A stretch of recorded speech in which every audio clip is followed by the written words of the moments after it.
Hello everyone, welcome back to my YouTube channel. So previous lecture के अंदर हमने adrenal cortex start किया था, जिसमें हमने एड्रेनल कॉर्टेक्स में मिनरलोकॉर्टिकॉइड्स जो होते हैं उनके बारे में डिस्कस किया था। So now the glucocorticoids. Glucocorticoids जो होते हैं ये मेनली ग्लूकोज मेटाबॉलिज्म के ऊपर इनका एक्शन होता है। एंड इनका जो फॉर्म्स होती है, थ्री फॉर्म्स के अंदर होते हैं: कॉर्टिसोल, कॉर्टिकोस्टेरोन एंड कोर्टिसोन। ये जो है तीन टाइप के ग्लूकोकॉर्टिकॉइड्स जो होते हैं ये रिलीज होते हैं। ओके। और इनकी हाफ लाइफ जो होती है वो 70 टू 90 मिनट्स जो होते हैं वो देखने को मिलती है। नाउ द फंक्शंस, जैसे कि हमने मिनरलोकॉर्टिकॉइड्स की बात की थी कि मिनरलोकॉर्टिकॉइड्स के अंदर एल्डोस्टेरोन था, जिसका मेन फंक्शन जो है सोडियम का रीअब्जॉर्प्शन करना, और पोटेशियम एंड हाइड्रोजन आयन जो होते हैं उनको बॉडी से एक्सक्रीट आउट करना, ये उनका मेन फंक्शन था। ग्लूकोकॉर्टिकॉइड्स के इसके अंदर एल्डोस्टेरोन एक लाइफ सेविंग हार्मोन था, बल्कि कोर्टिसोल जो होता है एक लाइफ प्रोटेक्टिंग हार्मोन होता है, because it helps the body to withstand stress and trauma in life. जब भी लाइफ के अंदर बॉडी में कोई भी ट्रॉमा या स्ट्रेस की कंडीशन आती है, तो उस टाइम पे बॉडी को विथस्टैंड करने के लिए, बॉडी को खड़ा रहने के लिए जो हेल्प करता है, जो प्रोटेक्ट करता है, दैट इज कॉर्टिसोल होता है। और जो एल्डोस्टेरोन जो होता है वो एक लाइफ को सेव करने वाला लाइफ सेविंग हार्मोन होता है। ओके। नाउ हम बात करते हैं एक्शंस की। जैसे कि उसमें एक्शंस जो होते हैं हमारे सोडियम एब्जॉर्प्शन में, उनमें हो रहा था, इस तरीके से इसके अंदर एब्जॉर्प्शन एक्शंस जो होते हैं जैसे कार्बोहाइड्रेट मेटाबॉलिज्म के ऊपर देखने को मिलते हैं। जैसे हमने बोला कि ग्लूकोज मेटाबॉलिज्म जो होता है ग्लूकोकॉर्टिकॉइड्स का मेन फंक्शन होता है। ये क्या करते हैं, बॉडी के अंदर ग्लूकोज के लेवल को मेंटेन करने का काम करते हैं। ब्लड में ग्लूकोज के लेवल को ये दो तरीके से इंक्रीज कर सकते हैं। पहला तो है, ये क्या करेंगे, हमारे जो प्रोटीन्स होते हैं जो एक्स्ट्रा हेपेटिक सेल्स के अंदर, जैसे कि मसल्स वगैरह, वो एक्स्ट्रा हेपेटिक सेल्स होती हैं। तो एक्स्ट्रा हेपेटिक सेल्स के अंदर जो प्रोटीन होगा उसको ब्रेक डाउन करेंगे। ठीक है। ब्रेक डाउन करने पे वहां से एमिनो एसिड्स जो होते हैं वो रिलीज होंगे। एमिनो एसिड्स कहाँ जाएंगे? ब्लड के अंदर जाएंगे। ब्लड जो है उन एमिनो एसिड्स को लेकर लीवर के पास पहुंचेगा। ठीक है। लीवर में जाके ये एमिनो एसिड्स जो होते हैं वो ग्लूकोज के अंदर कन्वर्ट हो जाएंगे, जिसे हम ग्लूकोनियोजेनेसिस कहते हैं। इस तरीके से ग्लूकोज का लेवल क्या हुआ? इंक्रीज हुआ। सेकंड एक्शन क्या करते हैं कि हमारे जो पेरिफेरल सेल्स होते हैं उनके अंदर ग्लूकोज के अपटेक और यूटिलाइजेशन को कम कर देते हैं। तो अगर पेरिफेरल सेल्स के द्वारा ग्लूकोज का अपटेक यूटिलाइज नहीं किया जाएगा तो ब्लड के अंदर ऑटोमेटिकली ग्लूकोज का लेवल ज्यादा देखने को मिलेगा। तो ये एक प्रकार से एंटी इंसुलिन एक्शन भी देखने को मिलता है। इंसुलिन क्या करता है, हमारे ब्लड में ग्लूकोज के लेवल को कम करता है। बट यहाँ पे ग्लूकोकॉर्टिकॉइड्स क्या करते हैं, वो ग्लूकोज के लेवल को ब्लड में इंक्रीज करते हैं। ये एंटी इंसुलिन एक्शन भी शो करते हैं। ओके। अगर ग्लूकोकॉर्टिकॉइड्स का अगर हाइपर सिक्रेशन होगा, मतलब ग्लूकोकॉर्टिकॉइड्स अगर बहुत ज़्यादा सिक्रेट होंगे, मतलब ब्लड के ग्लूकोज लेवल को भी बहुत ज़्यादा इंक्रीज हो जाएगा, जिसकी वजह से हाइपरग्लाइसीमिया जैसी कंडीशन देखने को मिलेगी। मतलब ब्लड के अंदर ग्लूकोज का लेवल बहुत इंक्रीज हो जाएगा। ग्लाइकोसूरिया होगा, मतलब यूरिन के थ्रू ग्लाइकोज का जो हमारे ग्लाइकोजन वो रिलीज होंगे। और इसे हम एड्रेनल डायबिटीज भी कहते हैं। एड्रेनल ग्लैंड की वजह से डायबिटिक कंडीशंस जो होती हैं वो डेवलप कर जाएंगी। Okay. Now the second action is on protein metabolism. Protein metabolism में ये प्रोटीन के कैटाबॉलिज्म को इंक्रीज करता है, प्रोटीन का ब्रेक डाउन करवाता है और एमिनो एसिड्स को रिलीज करवाता है, और साथ में लीवर के अंदर प्रोटीन के कंटेंट को इंक्रीज कर देता है। Okay. Now the third one is the fat metabolism. Fat metabolism में क्या करता है, फैट का मोबिलाइज और फैट को रीडिस्ट्रीब्यूट करवाने का काम करता है। जैसे कि हमारी बॉडी का जो फैट है या फिर जो एडिपोज टिश्यूज हैं उन पे ये एक्शन करता है। वहां पे फैट जो है उसको एक्ट करके वहां से फैटी एसिड्स को रिलीज करवाता है। फैटी एसिड्स जो होते हैं वो हमारे ब्लड के अंदर चले जाते हैं, जिसकी वजह से ब्लड के अंदर फैटी एसिड्स का कंसंट्रेशन जो है वो इंक्रीज देखने को मिलता है। उसके साथ हमारे ये जो फैट जो है उसको एनर्जी के लिए यूज करते हैं, एनर्जी के लिए उस फैट को यूटिलाइज करने में हेल्प करते हैं। ओके।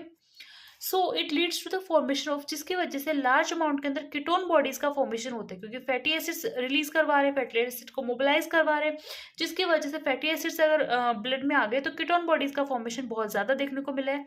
इसी को अपन ग्लूकोकॉर्टिकॉइड्स का कीटोजेनिक इफेक्ट भी कहते हैं। This is called the ketogenic effect of glucocorticoids, कि फैटी एसिड्स के ज्यादा मोबिलाइज ज़्यादा जो है ब्लड के अंदर आने की वजह से कीटोन बॉडीज का जो है फॉर्मेशन जो है बहुत ज़्यादा देखने को मिलता है। This is called the ketogenic effect of glucocorticoids. Okay. Now the fourth one is on water metabolism. Water metabolism के बारे में मैंने लास्ट में क्लास में भी डिस्कस किया था, मतलब लास्ट लेक्चर में भी डिस्कस किया था कि उसके अंदर सोडियम का जैसे जैसे एब्जॉर्प्शन हो रहा था वैसे वैसे वाटर का भी एब्जॉर्प्शन देखने को मिल रहा है। ओके। बट ग्लूकोकॉर्टिकॉइड जो होते हैं वाटर के एक्सक्रीशन को एक्सक्लरेट करते हैं, वाटर को बॉडी से एक्सक्रीट आउट करवाने में ज़्यादा हेल्प करते हैं। ओके।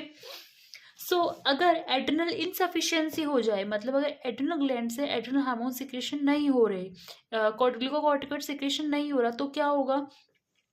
तो वाटर, जैसे कि हमारा जो मिनरल कॉर्टिकोइड्स है वो तो वाटर को रिटेन कर ही रहा था, बट ग्लूकोकॉर्टिकोइड्स निकाल रहा था। बट अब ग्लूकोकॉर्टिकोइड भी अगर कम हो गया तो वाटर जो है वो रिटेंशन होने लग जाएगा, बॉडी के अंदर वाटर रिटेन होगा, जिसकी वजह से वाटर इंटॉक्सिकेशन देखने को मिलेगा। अगर लार्ज क्वांटिटी में अगर पर्सन वाटर कंज्यूम कर रहा है तो water intoxication and water retention जैसी कंडीशन जो होती हैं वो देखने को मिलती हैं। Okay, now the fifth one is on action on mineral metabolism. Mineral metabolism पे क्या एक्शन होता है? ये सोडियम के रिटेंशन को इनहेंस करता है, सोडियम को रिटेन करवाता है बॉडी के अंदर, पोटेशियम को एक्सक्रीट आउट करवाने में थोड़ी हेल्प करता है। अगर इसका हाइपर सिक्रेशन होगा तो सोडियम अगर बहुत ज़्यादा रिटेन होगा तो सोडियम के साथ साथ क्या रिटेन होगा? वाटर रिटेन होगा। वाटर रिटेन होने की वजह से एडिमा जैसी कंडीशंस देखने को मिलेंगी।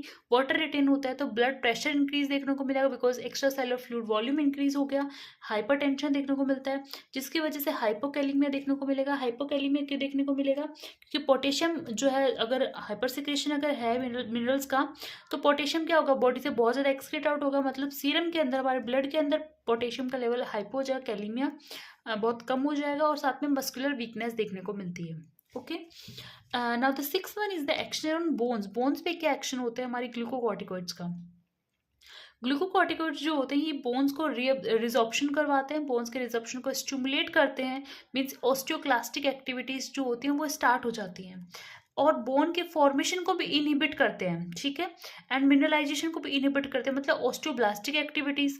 तो इस तरीके से अगर इसका हाइपर सिक्रेशन हो गया, कि हाइपर सिक्रेशन अगर बहुत ज़्यादा सिक्रेशन हुए ग्लूकोकॉर्टिकॉइड्स, तो ऑस्टियोपोरोसिस देखने को मिलता है कि बोन रीएब्सॉर्ब भी हो रही है और बोन का फॉर्मेशन भी नहीं हो पा रहा, तो ऑस्टियोपोरोसिस देखने को मिलेगा। Okay, now the six six one हो गया कि ऑस्टियोपोरोसिस जैसी कंडीशंस देखने को मिलती है अगर हाइपर सिक्रेशन हुआ। Now the seventh one is the action on muscles. Muscles पे क्या एक्शन होगा? तो मसल्स पे जैसे कि हमने देखा कि प्रोटीन का कैटाबॉलिज्म जो है वो इंक्रीज होता है, तो प्रोटीन जो है वो बहुत ज़्यादा यूज कर लिया जाएगा, उसकी वजह से मस्कुलर वीकनेसेस वगैरह जैसी कंडीशन जो होती है वो बॉडी के अंदर देखने को मिलती है। Now the action on blood cells. Blood cells में क्या होगा? हमारे ब्लड सेल्स पे एक्शन करेंगे, हमारे जो इओसिनोफिल्स, बेसोफिल्स और लिम्फोसाइट्स का लेवल जो है वो डिक्रीज होगा, उसके साथ न्यूट्रोफिल्स, आरबीसी और प्लेटलेट्स वगैरह का लेवल जो है बॉडी के अंदर इंक्रीज देखने को मिलेगा। Okay, now the ninth one is the action on vascular responses. Vascular responses पे क्या एक्शन रहता है? वस्कुलर रिस्पॉन्सेज जो होते हैं हमारे, वेस्कुलर रिस्पॉन्सेज मीन्स हमारी ब्लड वेसल्स पे। ब्लड वेसल्स जो होते हैं, presence of glucocorticoids is essential for constrictor action of adrenaline and non adrenaline. हमारे जो एड्रेनलिन एंड नॉन एड्रेनलिन जो होते हैं उनके कॉन्स्ट्रिक्शन एक्शंस के लिए, मतलब कॉन्ट्रैक्ट करना कि नहीं करना, उसके एक्शन के लिए ग्लूकोकॉर्टिकॉइड्स जो होते हैं बहुत ही ज़्यादा एसेंशियल रोल जो है वो प्ले करते हैं। Okay, now the action on anti inflammatory effects. Anti inflammatory effects के अंदर ग्लूकोकॉर्टिकॉइड्स जो होते हैं वो इन्फ्लामेटरी रिएक्शन से प्रिवेंट करते हैं बॉडी को, ठीक है। Even if inflammation has already started, अगर इन्फ्लामेशन बॉडी के अंदर स्टार्ट भी हो चुका है तो भी glucocorticoids cause an early resolution of inflammation and rapid healing.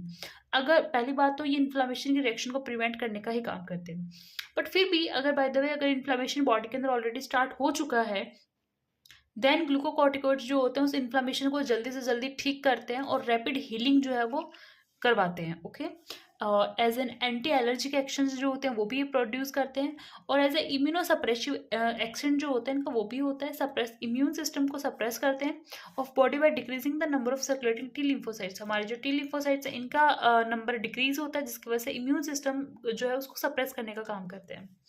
अब हमारे कोर्टिसोल का सिक्रेशन कैसे रेगुलेट होता है? अगर बॉडी को कोई इमोशनल कंडीशन हो, कोई भी स्ट्रेस या कोई भी ट्रॉमा जैसी कंडीशन अगर बॉडी में आई है, तो ये क्या करेगा, उससे हमारे हाइपोथैलेमस जो होता है वो ट्रिगर होता है। हाइपोथैलेमस जो है वो कोर्टिकोट्रोपिन रिलीजिंग फैक्टर्स जो होते हैं, सीआरएफ जो होते हैं उनको रिलीज करवाते हैं। सीआरएफ हमारे एंटीरियर पिट्यूटरी के पास जाते हैं और वहाँ से एडनोकॉर्टिकोट्रोपिक हार्मोन जो होता है वो रिलीज होता है। एडनोकॉर्टिकोट्रोपिक हार्मोन जो होता है वो एड्रेनल कॉर्टेक्स पे एक्ट करता है। एड्रेनल कॉर्टेक्स कोर्टिसोल का सिक्रेशन करता है, और कोर्टिसोल जो होते हैं इन सब कंडीशन के साथ कॉप अप करता है और बॉडी को हेल्प करता है कि ऐसी कंडीशन, ऐसे स्ट्रेसफुल कंडीशन के अंदर बॉडी कैसे विथस्टैंड कर सकती है, बॉडी कैसे खड़ी रह सकती है। ओके, ये हमारा ग्लूकोकॉर्टिकॉइड और मिनरल कॉर्टिकॉइड के साथ हमारा एड्रेनल कॉर्टेक्स कंप्लीट होता है। अगर आपको कोई भी क्वेरी है, अगर इनके फंक्शंस को समझने में, आप मुझे कमेंट सेक्शन के अंदर कमेंट कर सकते हैं। Okay, thank you.